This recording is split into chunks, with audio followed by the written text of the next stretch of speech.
Assalamualaikum warahmatullahi wabarakatuh. Salam sejahtera untuk kita semua, teman-teman yang saya cintai. Sesi ini saya akan memberi pengantar tentang guru yang memperoleh izin mengajar dalam pandangan spiritual. Beberapa hal ini saya rangkum dari kitab Al-Hikam Syekh Ibnu Athaillah. Pertama, tanda guru yang memperoleh izin mengajar dalam pandangan spiritual itu kalau dia menjelaskan di depan para murid atau para santrinya akan mudah dimengerti. Kenapa? Karena itu artinya dia telah menguasai materi yang diajarkan. Sehingga walaupun metodenya mungkin biasa saja, tapi karena dia telah menguasai materi yang akan dia sampaikan, maka murid-murid yang mendengarkannya mudah memahaminya. Karena metode itu sebetulnya akan ketemu sendiri. Kalau materi yang mau kita sampaikan sudah kita kuasai, maka metode yang efektif dengan sendirinya bisa kita temukan. Yang kedua, berbekas di hati. Jadi guru yang memperoleh izin mengajar dalam pandangan spiritual itu, apa yang disampaikan, apa yang dijelaskan, itu berbekas di hati para muridnya. Yang ketiga, bercahaya. Ini penting karena apa? Karena ilmu dalam pandangan spiritual Islam itu adalah cahaya.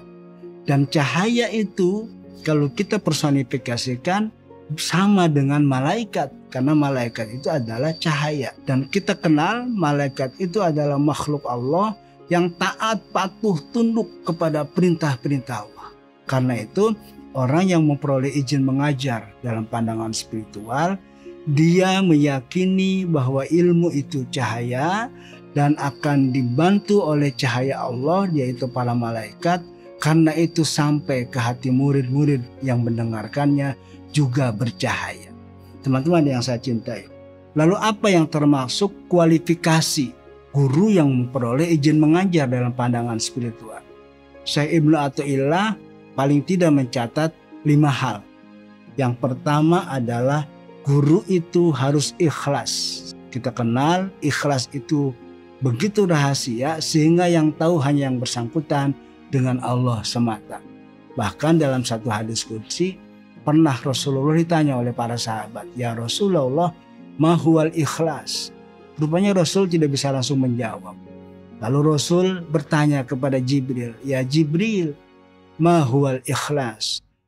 Dan Jibril pun tidak bisa langsung menjawab. Karena itu Jibril bertanya kepada Allah. Makanya disebut hadis qudsi kan dari Allah. "Ya Allah Azza wa Jalla, ma huwal ikhlas?" Lalu Allah menjawab, "Al-ikhlasu sirrun min sirri. Istauda'tuhu qalba man ahbabtu min ibadi." Ikhlas itu adalah rahasia dari rahasia-rahasiaku. Aku titipkan kepada hati hamba-hambaku yang aku cintai. Teman-teman yang saya cintai. Jadi ikhlas itu tempatnya di dalam hati. Dia tidak diucapkan, dia tidak terlihat. Tetapi sebagai satu komitmen kepada Allah Subhanahu wa ta'ala. Yang kedua adalah dia bertawakal kepada Allah dan memandang bahwa mengajar adalah sebagai perwujudan dari amanah Allah Subhanahu wa ta'ala. Ini penting karena dengan bertawakal kepada Allah sehingga memandang pengajaran ini sebagai amanah yang harus disampaikan kepada murid-muridnya, guru akan memiliki sikap jiwa mental yang tidak mudah putus asa. Sehingga kendati murid-murid mungkin kita tahu kalau kita menjadi guru banyak sekali murid dengan karakteristik yang berbeda-beda. Ada yang ya mungkin bercanda bahkan sedikit atau banyak yang embalelo segala macam, menyebalkan, membuat kita marah dan sebagainya. Tetapi guru dengan kualifikasi kedua ini dia tidak akan menilai anak di hari itu. Dia tidak akan memberi label kepada anak sebagai anak nakal, anak yang idiot dan seterusnya. Tetapi karena dia bertawakal kepada Allah, dia berkeyakinan bahwa yang bisa merubah itu semua hanya Allah. Karena itu dia hanya menjalankan tugas mengajar saja. Yang ketiga, kualifikasi guru yang memperoleh izin dalam pandangan spiritual adalah dia memiliki semangat dan keinginan agar murid-murid yang diajarkannya memperoleh hidayah dari Allah Subhanahu wa Ta'ala.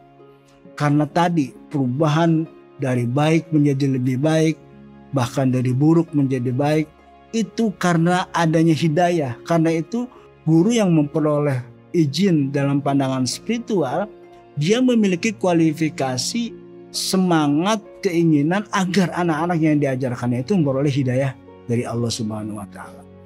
Yang keempat, dia akan berbicara, akan menyampaikan pengetahuan dengan bahasa yang cocok dengan ukuran, dengan kualitas, dengan umur, dengan kapasitas murid-murid yang diajarkannya. Jadi dia akan menyesuaikan, bahkan dia akan menyederhanakan sesuatu yang rumit untuk disampaikan yang sesuai dengan ukuran akal murid-murid yang diajarkannya. Yang terakhir, kualifikasi guru yang memperoleh izin dalam pandangan spiritual adalah dia memiliki sikap hidup istiqomah. Artinya tidak mudah putus asa, tidak mudah mengeluh, tidak mudah terganggu oleh hal-hal yang membuat hatinya atau semangatnya luntur. Sehingga dengan sikap dan perilaku istiqomah ini, guru tersebut siap dan sanggup menghadapi berbagai tantangan, berbagai masalah, baik yang datang dari anak-anak yang diajarkannya terutama, maupun mungkin dari kawan-kawan sesama guru. Teman-teman yang saya cintai, inilah yang bisa saya rangkum dari pandangan Syekh Ibnu Athaillah dalam kitab Al-Hikam tentang guru yang memperoleh izin dalam pandangan spiritual. Saya akan akhiri sampai di sini. Semoga ada manfaat yang bisa kita petik bersama. Terima kasih. Assalamualaikum warahmatullahi wabarakatuh.